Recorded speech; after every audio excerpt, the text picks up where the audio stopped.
तो वेलकम करता हूं मैं आपको अनदर केस स्टडी फ्रेमवर्क के अंदर, जिसमें एक लेडीज जिन्होंने एज एफिलिएट मार्केटिंग के अंदर अपना करियर को स्टार्ट किया था, 6 मंथ से स्ट्रगल कर रहे थे एंड आफ्टर दैट उन्होंने फाइनली 1 लाख रुपीज की इनकम को हिट कर लिया इन जस्ट 30 डेज के अंदर। एंड ये जो केस स्टडी है के लिए एंड आपके बिजनेस के लिए बहुत अच्छा काम करेगी, बिकॉज इस केस स्टडी फ्रेमवर्क के एंड तक आपको ये फाइनली पता पड़ जाएगा कि आसमा ने कैसे अपने बिजनेस के लिए ग्रो किया, कैसे क्या क्या चीज़ों को उन्होंने इम्प्लीमेंट किया एंड आप कैसे उन सारी चीज़ों को इम्प्लीमेंट करके अपने बिजनेस में रिजल्ट जनरेट कर सकते हो। सो चलते हैं केस स्टडी फ्रेमवर्क में, जहाँ पर मैं आपको शेयर करूंगा सारी चीज़ें। Let me share the my screen. तो वेलकम करता हूँ मैं आपका केस स्टडी फ्रेमवर्क में, आसमा खान की केस स्टडी फ्रेमवर्क, जहाँ पर आसमा खान ने इन जस्ट 30 डेज के अंदर 1,03,000 रुपीज की इनकम को हिट किया। बट यू नो, आपको पता है ये इतना आसान नहीं था। This was not easy because बहुत सारे चैलेंजेस थे ऐसे जिनको आसमा को फेस करना पड़ा था, तब जाकर ये सारी चीज़ें अचीव हुई है एंड सभी चीज़ों को उन्होंने अचीव किया है। First of thing, you know like आप खुद जानते होंगे, बहुत से पर्सन जानते होंगे जो एज अ हाउस वाइफ जो रिलेट कर पाएंगे, जब भी कोई ऐसी लेडी अगर ऑनलाइन वर्क स्टार्ट करती है या फिर कोई पर्सन स्टार्ट करता है, सबसे फर्स्ट पॉइंट क्या आता है, सबसे बड़ा प्रॉब्लम फैमिली एंड सोसाइटी का डर कि फैमिली वाले क्या सोचेंगे, घर वाले क्या सोचेंगे, कैसे उनको कन्विंस करेंगे कि ऑनलाइन वर्क क्या होता है। बिकॉज यू नो कि आप जहाँ पर रहते हो या फिर हम जहाँ पर जिस एनवायरनमेंट में रहते हैं वहाँ पर लोग ऑनलाइन वर्क के बारे में कुछ भी नहीं समझते हैं। वो जस्ट ओनली फॉर इसके बारे में फ्रॉड या ऐसे ही कुछ उनका माइंडसेट होता है। सेम आसमा के पास में भी एक चैलेंज था कि कैसे फैमिली वालों को कन्विंस करें, कैसे क्या सारी चीज़ें करें एंड जैसे तैसे करके उन्होंने अपने फैमिली वालों को कन्विंस कर दिया। बट उनके पास में सबसे बड़ा चैलेंज आया बाद में, वो आया लैक ऑफ सपोर्ट। बिकॉज होता क्या था कि जिस मेंटोर के साथ में उन्होंने एनरोल किया था ना, वो मेंटोर उन्हें ज्वाइन करवाने के बाद में उनको लीव कर गया, छोड़ दिया उनको। एंड उनको बिल्कुल भी पता नहीं पड़ रहा था लास्ट 6 मंथ के अंदर कि कैसे अपने लाइफ में वो ग्रो करे, क्या क्या चीज़ों को यूज़ करे एंड कैसे वो सभी चीज़ों को अचीव कर सकती है। एंड फिर उसके बाद में जो थर्ड जो उनके पास में सबसे बड़ा चैलेंज था वो था जंक लीड्स। उनके पास में डेली बेसिस पर जब भी वो लीड जनरेट करते थे, उनके पास में इतनी जंक लीड्स आती थी, इतने बैड मैसेज उनके पास में आते थे। आई होप लाइक जो भी फीमेल्स हैं वो मेरी बात से रिलेट कर पा रही होगी कि जंक लीड किस तरह से आती है, ठीक है, कि वो कैसे टाइम पास करते हैं, ये ब्ला ब्ला, ये सारी चीज़ें उनको फेस करनी पड़ती थी। And fourth and most important point कि दिन भर 5 से 6 घंटे देने के बाद में, अपने फैमिली के 4 से 5 घंटे देने के बाद में भी उनको बिल्कुल भी अपनी क्लोजिंग को नहीं कर पाते थे। रीज़न क्या था? ट्रस्ट इशू, कि उनकी लीड उनकी बातों पर ट्रस्ट भी नहीं करती थी। But Asma did not give up and उन्होंने जो है केयरफुली सारी चीज़ों को ऑब्जर्व किया कि मिस्टेक हो कहाँ पर रही है, प्रॉब्लम हो कहाँ पर रही, क्या ऐसी चीज़ है जहाँ पर मैं लैग कर रही हूँ। उन्होंने 2 चीज़ों पर सोचा पहले कि क्या मेरा प्रोडक्ट जो है बहुत ज़्यादा एक्सपेंसिव है या उसकी क्वालिटी बहुत बेकार है। एंड सेकंड थिंग, मेरा जो प्रोडक्ट है ये कि मैं गलत लोगों को तो अप्रोच नहीं कर रही हूँ। एंड जब उन्होंने एब्जॉर्व किया कि हाँ मैं अपने गलत लोगों को अप्रोच कर रही हूँ अपना प्रोडक्ट, इसी रीज़न की वजह से मैं ग्रो नहीं कर पा रही हूँ। But there was the problem here because right people could not be reached through call DMs and reels. फिर उसके बाद में आसमा ने क्या किया, वो उन्होंने रील्स बनाना स्टार्ट किया, कॉल डीएम करना स्टार्ट किया। ये जो वर्क था ना, this was very typical because वो रील्स बना कर थक गए थे, कोई भी उनकी रील वायरल नहीं हो रही थी। एंड आई नो कि बहुत से लोग जो है रील वायरल करने के एक होप में अपने 6 महीने साल भर अपने वेस्ट कर चुके होंगे। कॉल डीएम्स के रिप्लाई करते हैं डेली बेसिस पर, बट नथिंग, कभी कुछ नहीं हो पाता है। एंड होवेवर उनको जब पता पड़ा कि फेसबुक एड्स के थ्रू आप अपने बिजनेस के लिए क्वालिटी लीड जनरेट कर सकते हो, सारी चीज़ें कर सकते हो, बट ये इतना पॉसिबल नहीं था बिकॉज उनको बिल्कुल भी फेसबुक एड का नॉलेज नहीं था, कोई एक्सपर्टीज नहीं थी एंड बिल्कुल भी टाइम नहीं था कि कैसे वो अपने बिजनेस में ग्रो करें। एंड मैं आपको एक इनसाइड सीक्रेट बताऊं, मैं खुद अपना पर्सनल सीक्रेट बताता हूँ कि मैं खुद एक सेल्स कोच हूँ, मैं एक हाईटेक क्लोजर हूँ, तो मैं कभी भी टेक्निकल चीज़ों में नहीं जाता हूँ। बिकॉज मैं एज ए बिजनेसमैन, मेरा काम क्या है? क्लोजिंग करना। मेरा काम है ज़्यादा लीड्स को क्लोज करना, मेरा काम है ज़्यादा लोगों को पास में टच होना। अगर मैं बैठ कर लीड जनरेशन करने लग जाऊंगा ना तो मैं कभी ग्रो नहीं कर पाऊंगा। मैंने क्या किया, मैं खुद यहीं पर काम करता हूँ अपने ज़्यादा क्लाइंट को टच करने का।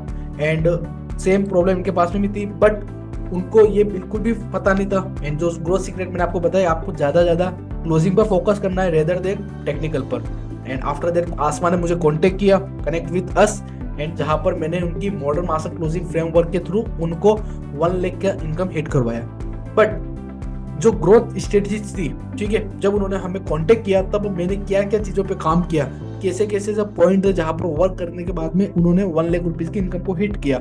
फर्स्ट पॉइंट था माइंडसेट एंड ओल्ड बिलीफ्स। उनके पहले मैंने माइंडसेट पे काम किया, उनके ओल्ड बिलीफ पे काम किया, मैंने फिर उनकी मॉडर्न मास्टर क्लोजिंग को चेक किया कि ये जब लीड से बात करते हैं तब ये क्या क्या पॉइंट्स को करते हैं। थर्ड, क्वालिटी लीड जनरेशन पे मैंने काम किया इनके साथ में मिलकर। फोर्थ, राइट मार्केटिंग फनल को एक्सपेरिमेंट किया, यूज किया। एंड 5 जो मोस्ट इंपोर्टेंट पॉइंट था वो था सपोर्ट सिस्टम। मैंने सपोर्ट सिस्टम इनको उस लेवल का हमने प्रोवाइड करवाया ताकि ये ग्रो कर सके।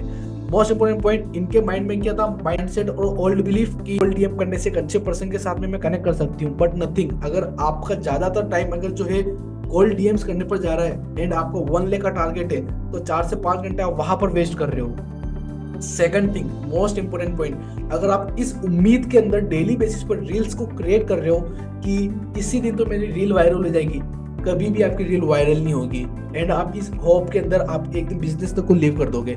एंड अगर आपके माइंड में ये बिलीफ है कि फेसबुक एड्स के थ्रू जंक लीड्स आती है, पैसा स्पेंड होता है, तो मैंने आसमा की सारी चीजों को पहले वहां से क्लियर किया, उनके माइंड पे काम किया, माइंडसेट को ऑल सेट किया।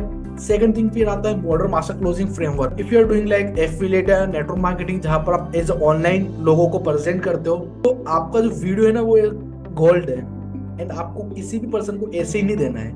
अगर आप किसी भी पर्सन को जस्ट ओनली फॉर ऐसे ही उसको एज अ प्रसाद की तरह लोगों को बांट रहे हो ना, आप कभी भी ग्रो नहीं कर पाओगे। एंड इसी रीजन की वजह से लोग आपका प्रेजेंटेशन वीडियो देखने के बाद में आपको रिप्लाई तक नहीं करते हैं। तो मैंने मॉडर्न मास्टर क्लोजिंग फ्रेमवर्क के अंदर मैंने क्या किया, फर्स्ट मैंने उनकी डिस्कवरी कॉल की प्रैक्टिस करवाई कि पहले ये तो चेक करो कि सामने वाला पर्सन सीरियस भी है या नहीं आपके वीडियोस को लेकर। मैंने हार्ड फिल्ट्रेशन करवाया कॉल के ऊपर कि कैसे क्या बात करनी है सामने वाले पर्सन से। फिर उनको मैंने ऑफर पिच करना सिखाया, कैसे आपको सामने वाले पर्सन के साथ में ऑफर पिच करना है। एंड एक ऐसी स्ट्रेटेजी मैंने उनको दी जिसके थ्रू उन्होंने ऑन कॉल पे पेमेंट लेना स्टार्ट किया लोगों से। बिकॉज होता है क्या कि आई नो कि आप अगर एफिलिएट मार्केटिंग कर रहे हो तो आप लोगों को कॉल मैसेज करे जाते हो, बट पर्सन जो है आपका फोन का रिप्लाई नहीं करता है। एंड मैंने इनको एक ऐसी ऑब्जेक्शन किलिंग की टेक्निक्स सिखाई आसमा को कि उनके पास में ऑब्जेक्शन आए ही ना। एंड उसी तरह से उन्होंने किया एंड इजीली उन्होंने सारी चीजें करी। एंड आफ्टर दैट मैंने इनको मास्टर क्लोजिंग सिखाई एंड डेली प्रैक्टिस कराई, तब जाके इन्होंने अपना 1 लाख का 6 फिगर इनकम हिट किया। सेकंड थिंग, मैंने क्वालिटी लीड जनरेशन के लिए जो पर्सन जो एक्सपर्ट मेरे लिए क्वालिटी लीड जनरेशन एक्सपर्ट है, मेरे लिए लीड जनरेट करता है, मैंने उनको हायर किया कि ये मेरे क्लाइंट है, इनके लिए भी आपको ही लीड जनरेट करनी है। And he is Afreed as a Facebook ad expert है। ये एवरी मंथ जो है 20 लाख से भी ज्यादा एड बजट स्पेंड करते हैं। एंड पहले इन्होंने आफरीद ने इनका प्रोडक्ट समझा, इनका प्रोडक्ट क्या है, इससे क्या काम करता है, हाई नीड्स की लीड को क्वालिफाई करवाया, कैपेसिटी वाली लीड्स उनको डिलीवर करवाई, कॉस्ट कंट्रोल किया उनका, एंड हार्ड फिल्ट्रेशन किया एंड डेली बेसिस पर एड्स को ऑप्टिमाइज किया। तब जाकर इन्होंने अपने बिजनेस में रिजल्ट जनरेट किया। एंड इनके जो अकाउंट थे पूरी तरह से प्रोटेक्ट किए ताकि कभी बैन ना हो सके। थर्ड, जो मोस्ट इंपोर्टेंट पॉइंट, कितने लोगों को लगता है कि मैनुअल वर्क कर करके हम थक गए हैं, तो यहाँ पर मैंने इनके लिए हायर किया एक ऐसे पर्सन को, एक ऐसे एक्सपर्ट को, राइट मार्केटिंग फनल एक्सपर्ट को। यू नो, आप जो एफिलिएट मार्केटिंग कर रहे हैं, आप सभी लोगों का सबसे बड़ा इशू क्या आता है, वो ट्रस्ट बिल्ड नहीं कर पाते हैं। रीजन क्या है ट्रस्ट बिल्ड नहीं हो पाने का? बिकॉज आपके पास में राइट मार्केटिंग फनल नहीं था, आप अपने लीड्स को ट्रैक नहीं कर पाते हो प्रॉपरली, आपके पास में प्रोफेशनल लोग नहीं आते, आप अपने प्रोफेशनल खुद को शो ऑफ नहीं कर पाते हो। एंड हमने क्या किया, साहिल ने जो सारी चीजों को एनालिसिस किया एंड सभी चीजों के ऊपर उन्होंने मार्केटिंग फनल पे काम किया, तब जाकर इजीली इन्होंने वर्क किया एंड ग्रो किया। फोर्थ, जो support system, I am not a freelancer, मैं कोई फ्रीलांसर नहीं हूँ। ये जो सपोर्ट सिस्टम है, मेरे पास में जो टीम है जिनको मैं उनको एक अच्छा अमाउंट, गुड अमाउंट पे करता हूँ, जो आपके लिए वर्क करते हैं, नैना एंड दिव्या अग्रवाल। इन दोनों ने आसमा को पर्सनल सक्सेस मैनेजर के तौर पर उनको वर्क किया। नैना और दिव्या का डेली बेसिस पे क्या काम रहता था, वो क्वालिटी लीड्स की ट्रैकिंग करते थे, सेल्स कॉल की रिपोर्टिंग करते थे, सेल्स कॉल को ऑडिट करते थे। तब जाके आसमा का 1 लाख रुपीस हिट हुआ। एंड जब ये पांचों चीजें अलाइन हुई साथ में, तब जाके फाइनली आसमा का 1 लाख रुपीस इनकम हिट हुआ इन जस्ट 30 डेज के अंदर। मैं आपकी हेल्प करने के लिए रेडी हूँ, मैं पूरे आपके बिजनेस को ग्रो करने में आपके साथ में हूँ। डू यू वांट, अगर आप अभी अपने बिजनेस के अंदर सेम रिजल्ट्स अचीव करना चाहते हो, वी आर विजनेट्स, मैं आपके साथ हूँ, मेरी टीम आपके साथ में, हम मिलकर करेंगे आपका सारा वर्क। एंड ये जो सारी चीजें रहेगी आपको कुछ भी नहीं करना है। आप आई नो कि आपने अपना जूम कॉल बुक किया है, सो आज हम मिलेंगे आपके साथ में इस 1-to-1 कॉल पर, जहां पर मैं आपको सारी स्ट्रेटजी शेयर करूंगा। आपका स्लॉट बुक हो गया है ऑलरेडी, आई नो। हम जूम पर मिलेंगे जहां पर आप भी आसमा की तरह 1 लाख रुपीज हिट कर पाओगे। We are vision ads, I am with you to build you, to growth you and to achieve your dream. Thank you so much, bye bye.